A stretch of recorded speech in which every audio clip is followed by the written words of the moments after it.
Hello everyone and welcome back to another video. So in this video, we are going to discuss some effective programming practices which you can use in your Wipro NLTH examination.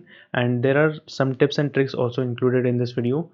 And since it's a highly requested video, this might be a little bit long, but hold on and get the value out of it because it will be really beneficial for you and also for the students who are belonging to non-CSIT.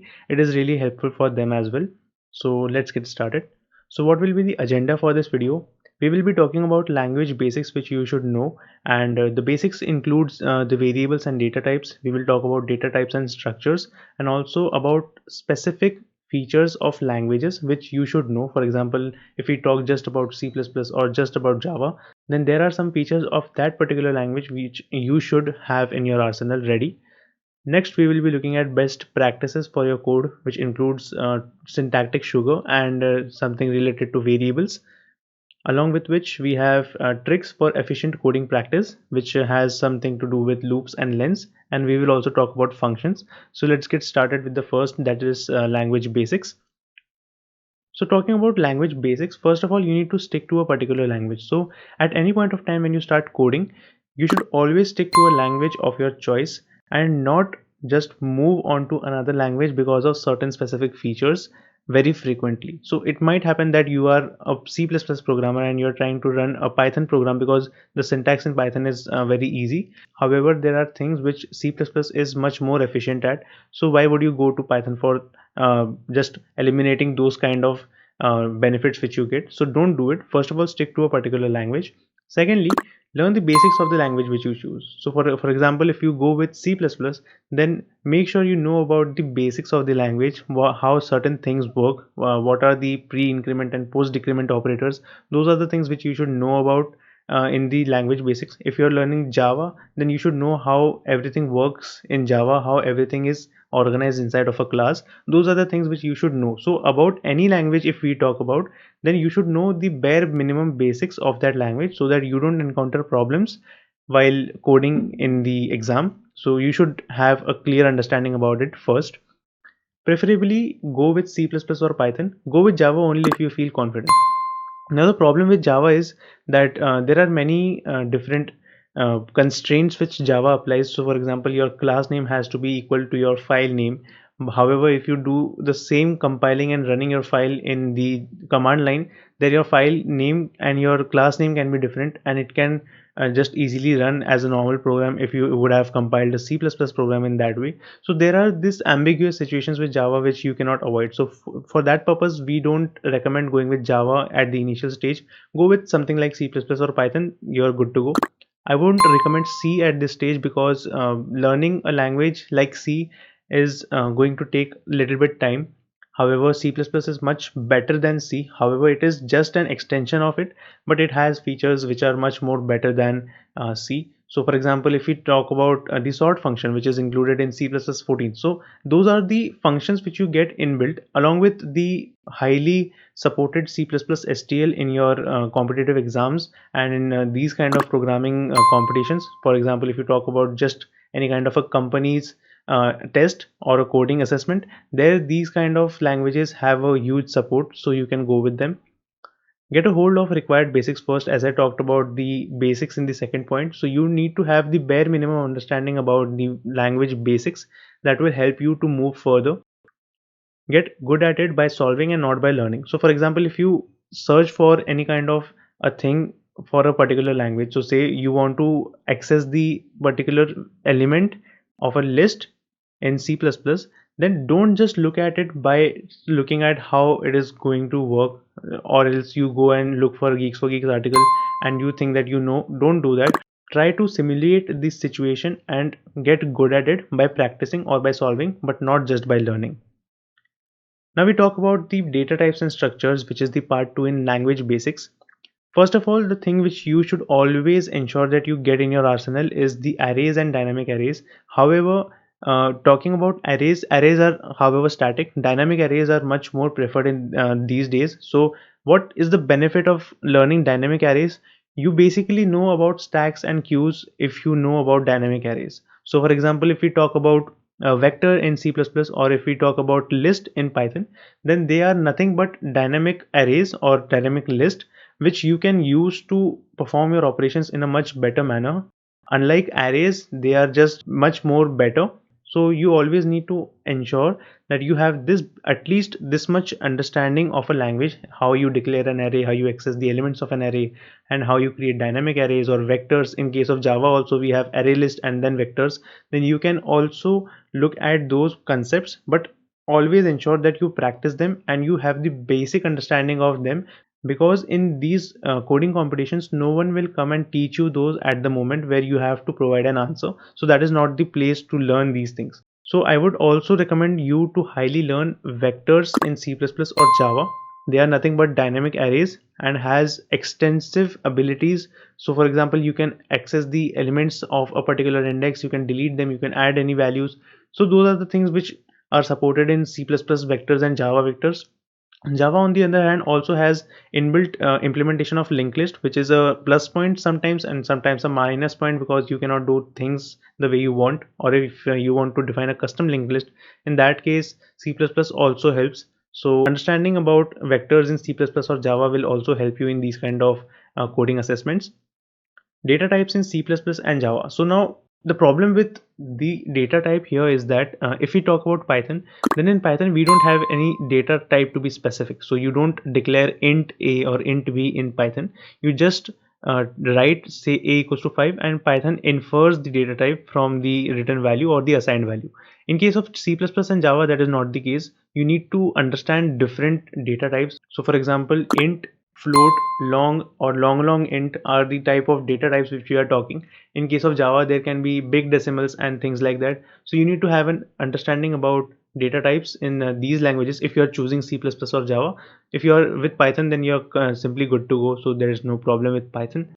Also, I would recommend to learn about C++ STL and the collection in Java. They are the standard template libraries which you can use, and there are many different functions. So for example, if we talk about the sort function in C++, it is nothing but defined in the STL of C++, and it has a complexity of log n, so it is really fast.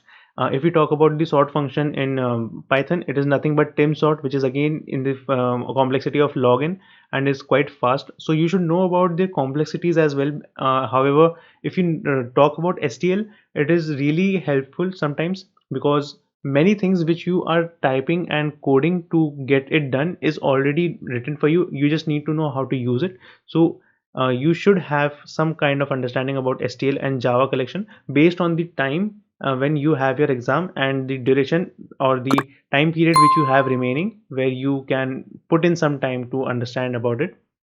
Intermediate DS or intermediate data structures like linked list, trees, and graphs. The questions in coding assessments for companies can ask questions on linked list or trees and graphs. So you can, if you are a non-CSIT student, it might take some time. You can still understand it. It's not that difficult. However, the initial learning curve is very steep. So you need to ensure that you get the good hold of basics. Then only you can jump in these topics. So they are the intermediate DS topics. So for companies which have packages like 5 LP or more than that, they can ask you questions in the second or third round on trees, linked list, or graphs, or else in the elimination round as well they can ask you questions in these data structures. So now let's talk about the language specifics, which means talking about some specific features of language which you should know by hook or by crook. Starting with C++, first of all, you need to know about arrays, as I talked about it. So 1D array and 2D array are very common. Questions can be asked from these domains as well. Then we have functions. Functions in C++ are really a improvement, I would say, really an improvement compared to C. Following which we have pointers and references, because in case of functions, if you're writing a program which should run on both C and C++ platforms, then pointers are really helpful for you. And if you're just writing for C++ environments, then references is something you should go for.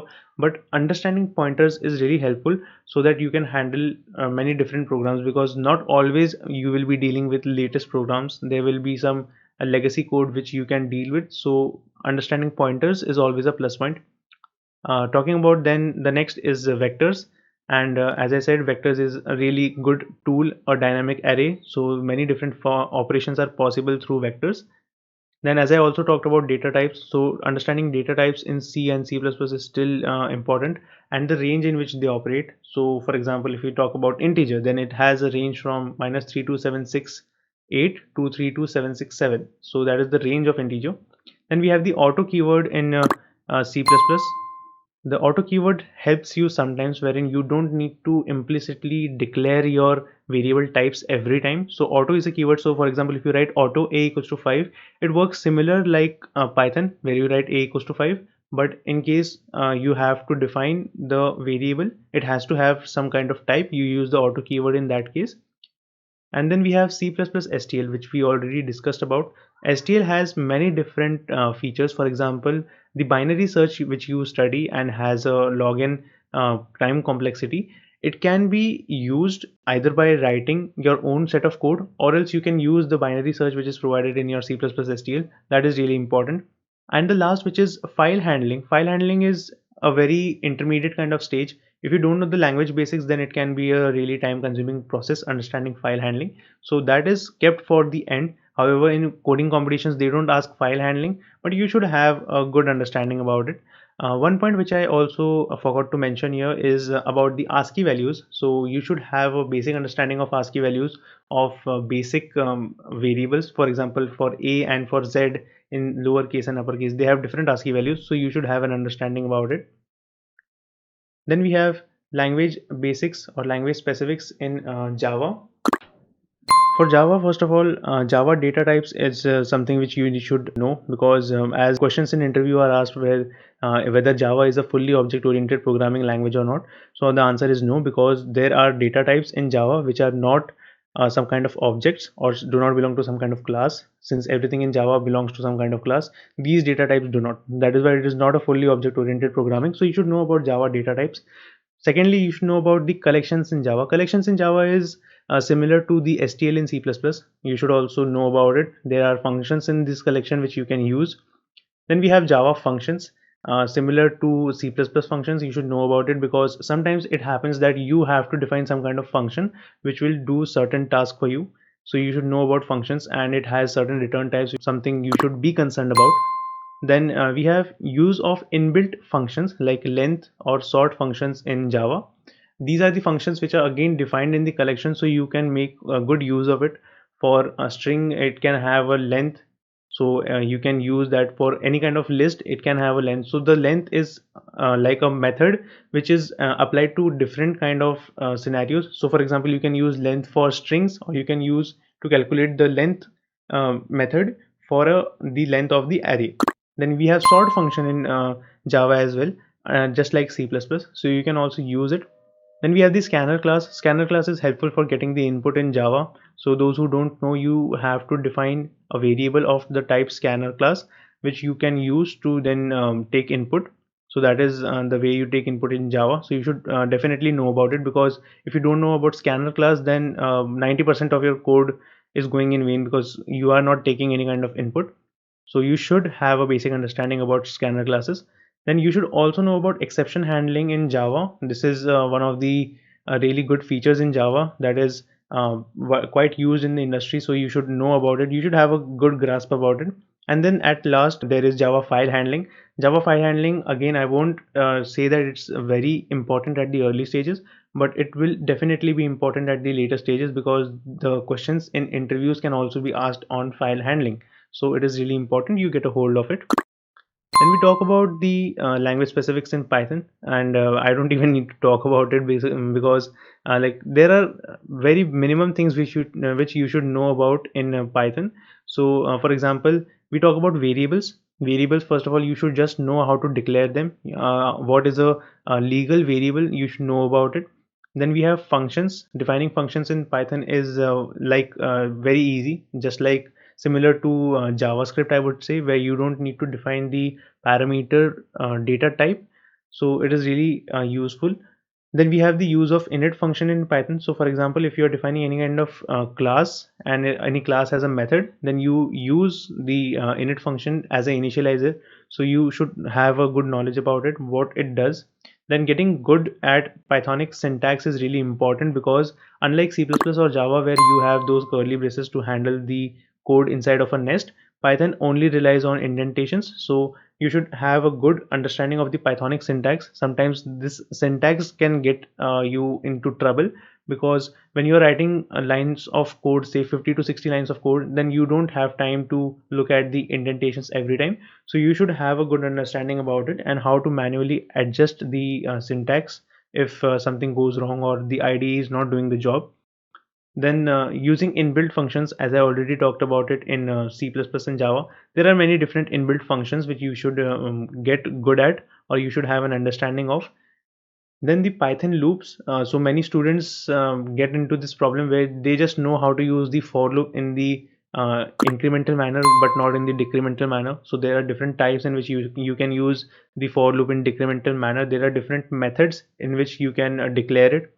Then Python indentation practices, as we discussed about it in the Pythonic syntax, you should have an understanding of how it works. Lastly, file handling in Python. Now, this is something I would say is much more easier compared to C++ or Java, and is like a normal statement which we write. So, like close or open or write are the kind of methods which you use in file handling. So, you should have some kind of understanding about it. It's really important in terms of interviews if we talk. So, that's really going to help you there. Now let's talk about the best practices for your code which you can follow. First of all, use syntactic sugar wherever necessary.